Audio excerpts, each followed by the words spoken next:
సభ్యత సంస్కారాలను కాస్త పక్కన పెడితే అసలు పబ్లిక్లో ఎలా ఉండాలన్న మినిమం కామన్ సెన్స్ను కూడా యూత్ మర్చిపోయి వ్యవహరిస్తూ ఉండడం దారుణంగా మారింది. పోనీ చదువు సంధ్య లేని వాళ్ళంటే వేరే విషయం. పెద్ద పెద్ద డిగ్రీలు చదివిన యువతి యువకులే నడి రోడ్డుపై అసభ్యంగా వ్యవహరించడంతో రోడ్డుపై వెళ్తున్న వారు సిగ్గుతో తలదించుకోవాల్సిన పరిస్థితులు ఏర్పడుతున్నాయి. గత కొన్ని రోజులుగా విచ్చలవిడిగా బహిరంగంగా రెచ్చిపోతున్న యూత్ చేస్తున్న పనులకు సభ్య సమాజం ఎటుపోతుందనే అనుమానం కలగక మానడం లేదు. చుట్టూ ఎవరున్నా మనం ఏం చేస్తున్నామన్న ఇంగితం కూడా లేకుండా బిహేవ్ చేస్తున్నారు. బైక్ పై కార్లోనూ అదేదో ఫ్యాషన్ అన్నట్టుగా పబ్లిక్ గా రొమాన్స్ కు దిగుతున్నారు. ఈ మధ్య కాలంలో యూత్ విచ్చలవిడి తరానికి కేర్ ఆఫ్ గా నిలుస్తున్న ఈ సంస్కృతితో మిగతా వాళ్ళు ఇబ్బంది పడుతున్నారు.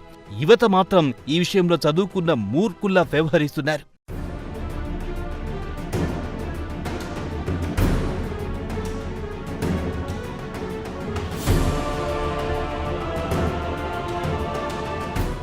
అయితే బహిరంగంగా యువత ఇలా రెచ్చిపోవడం ఈ మధ్య కాలంలో కామన్ గా మారిపోయింది.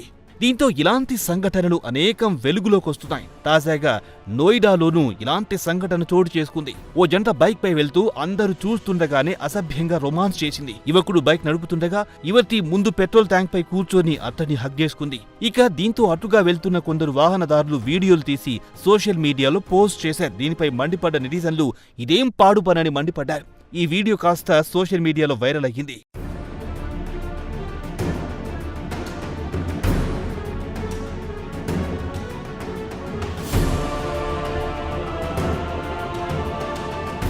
ఇక ఆ వీడియో కాస్త నోయిడా ట్రాఫిక్ పోలీసుల దృష్టిలో పడింది. పబ్లిక్ న్యూసెన్స్ పై గరంగరమైన పోలీసులు వీడియో ఆధారంగా యాక్షన్ తీసుకోవడానికి రంగంలో దిగారు. బైక్ నంబర్ ప్లేట్ ఆధారంగా ఆ ఇద్దరిని ట్రేస్ చేశారు. ట్రాఫిక్ నిబంధనలు ఉల్లంఘించినందుకు, తోటి వాహనదారులను ఇబ్బందులకు గురి చేసినందుకు గాను ఏకంగా 53,500 భారీ జరిమానా విధించారు. అంతేకాకుండా వారితో పాటు వారి తల్లిదండ్రులకు గట్టిగా కౌన్సిలింగ్ ఇచ్చారు. ఇక బైక్ ను సీజ్ చేసి వాళ్ళకింటికి పంపించారు. దీంతో ఆ జంట తిక్క కుదిరింది.